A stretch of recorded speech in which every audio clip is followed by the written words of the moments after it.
From Lisbon, this is Frontlines and Backrooms Brief, the key stories shaping our world this week and the commentary that makes sense of them.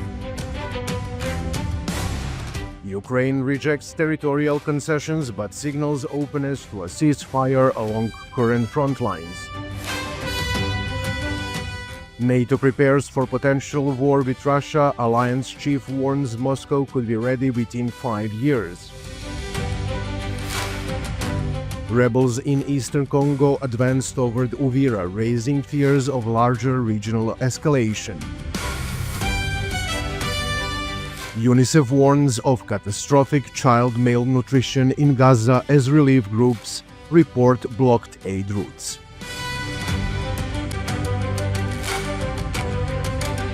The Trump administration has floated a new idea for territories under Russian occupation: stop the war along the current front lines, withdraw Ukrainian forces from what Russia calls a demilitarized zone, and turn the area into a free economic zone. That's according to Ukrainian President Volodymyr Zelensky, who says Washington wants full clarity on Ukraine's position by Christmas.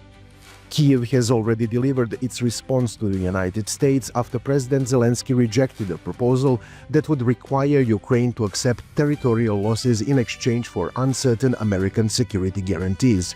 President Trump increased the pressure in an interview with Politico, saying Zelensky has to get on the ball, must start accepting things, and accusing him of avoiding elections. Trump also argued that Ukraine's army is losing the war and should consider compromise, and he criticized the European Union for its approach. They're not doing a good job. Europe is not doing a good job in many ways. They're not doing a good job. They talk, but they don't produce. And the war just keeps going on and on. But most European nations, they're decaying. Ukrainian officials insist they will consider only a deal that includes strong, enforceable security guarantees to prevent future Russian attacks. And from Moscow, Foreign Minister Sergei Lavrov said Russia also wants a package of documents to underpin a long-term sustainable peace agreement with security guarantees for all sides.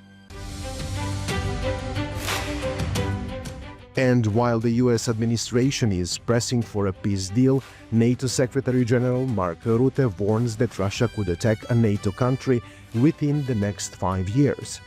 We are Russia's next target. Russia has brought war back to Europe, and we must be prepared for the scale of war our grandparents and great-grandparents endured. Earlier this month, Russian President Vladimir Putin insisted that Moscow has no plans to go to war with Europe, but added that Russia is ready right now if Europe wants or starts a war. And of course, we had similar reassurance from Moscow in 2022, just weeks before 200,000 Russian troops crossed the border into Ukraine. Another setback for President Trump's peace efforts comes from Africa. In eastern Congo, the Rwanda-backed M23 rebels claim to have seized strategic positions near Uvira, despite a US-mediated peace agreement signed last week in Washington by the presidents of Congo and Rwanda. The deal did not include M23, which is negotiating separately, and has repeatedly accused Kinshasa of violating an earlier ceasefire, accusations Congo directs back at the rebels. But on the ground, fighting has intensified in South Kivu, even with President Trump present at the signing ceremony in Washington. Local UN partners report over 200,000 people displaced and more than 70 civilians killed since December 2nd. Some residents have fled into Burundi, where shells reportedly landed in the town of Rugombo, raising fears of a regional spillover. The Washington agreement was meant to stabilize Congo's resource-rich east, but it has had little visible effect so far. Malnutrition is surging among Gaza's children despite a fragile 2-month pause in fighting. UN data shows over 9,000 children were hospitalized for acute malnutrition in October, as aid agencies report that Israeli restrictions still leave delivers far below what is needed. Qatar's Prime Minister Sheikh Mohammed bin Abdul Rahman Al Thani warned that the current pause is at a critical moment, saying this is only a pause, not a ceasefire, and that a real ceasefire would require full Israeli withdrawal and restored civilian movement. He added that long-term peace is impossible without a Palestinian state. Turkey Foreign Minister Hakan Fidan questioned plans for an international security forces in Gaza. Turkey is a guarantor of the pause, but Israel opposes Turkish involvement. Tonight's commentary focuses on Ukraine, not the battles on the ground, but the political maneuvers shaping the next phase of the war.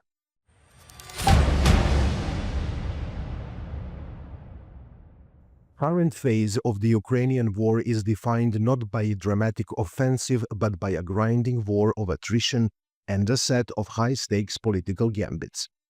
The recent signals from Kiev under the US pressure, a firm refusal to concede territory, combined with the conditional openness to elections, are not simply policy statements. They are deliberate moves in the larger strategic game. A game that locks allies into long-term support, exposes the limits of the European diplomacy, and raises the grim possibility that this war has no visible end, only escalation. Let's begin with the election gambit. Criticized by the US President Donald Trump that Ukraine didn't have elections, although in war, President Zelensky suggested that he might hold presidential elections next spring, if security can be guaranteed and funded by allies. This is a masterstroke of political jiu-jitsu. On the surface, it looks like a commitment to democracy under fire. In reality, it is a sophisticated trap, not for Russia, but for Ukraine's Western partners. Think about what he is demanding. Massive security provision for every polling station, millions of dollars in external funding, and the logistical nightmare of enabling soldiers and refugees abroad to vote. By setting these conditions, Zelensky reframes the debate. The central question is no longer the uncomfortable "when will Ukraine negotiate?" It becomes how far will the West go to guarantee Ukrainian democracy? It forces the European Union and the United States to either fully commit to sustaining Ukraine as a democratic state or publicly admit their limitations. For Russia, legitimate elections are impossible to accept, which means this is not a peace overture. It is a loyalty test for the West, designed to harden long-term support and silence any talk of war fatigue.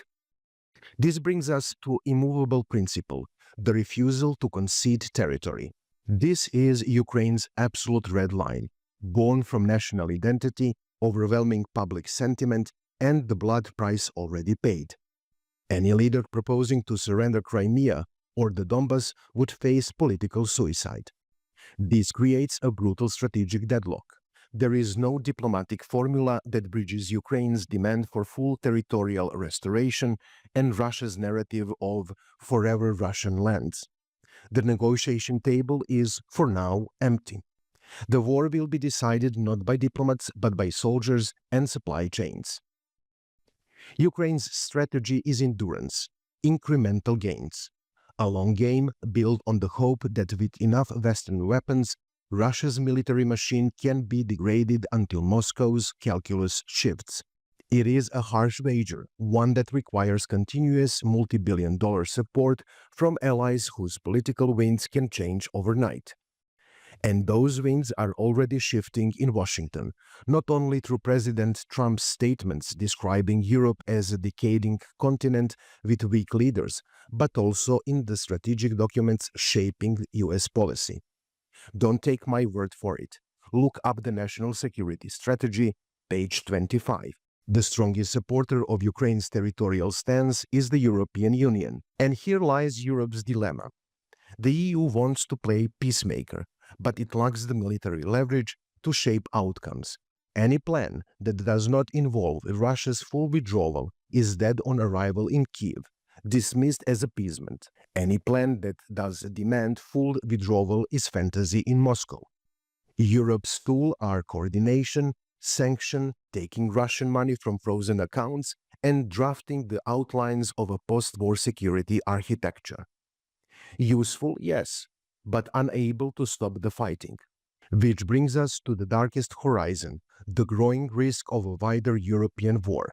Not a sudden Hollywood invasion, but an incremental, asymmetric slide, escalation through small steps.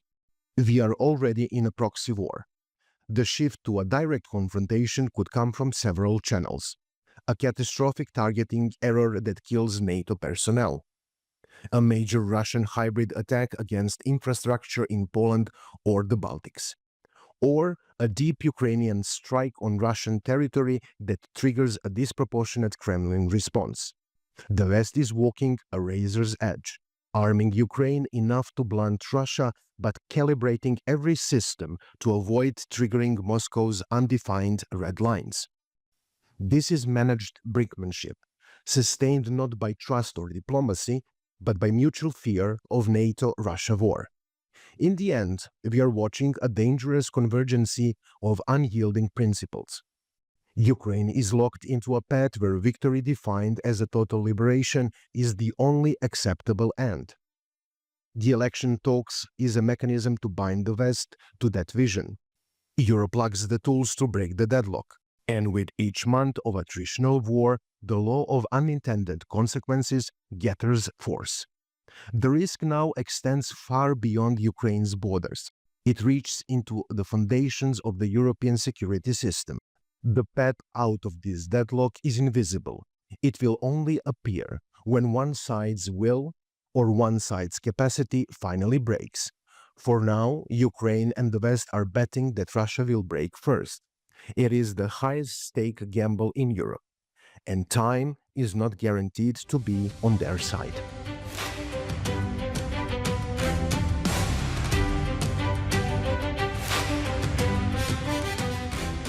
I want to remind you that this Sunday at 8 p.m. GMT we are releasing the first episode of Season 1 of Frontlines and Backrooms, dedicated entirely to Gaza.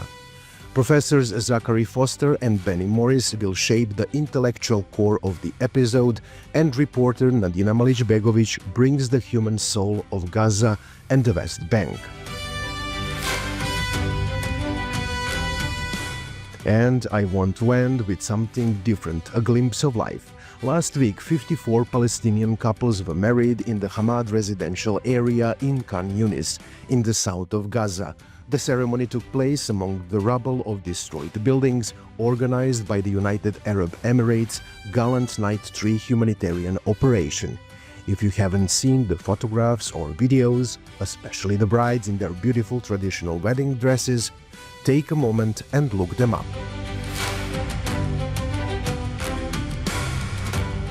The Czech writer Bohumil Hrabal once wrote, "We are like olives. Only when we are crushed do we yield what's best in us." And I would add, life prevails.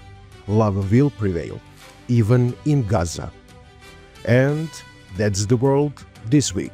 From the Frontlines and Backrooms, I'm Vladimir Bobetic, and until next time, keep looking beyond the noise.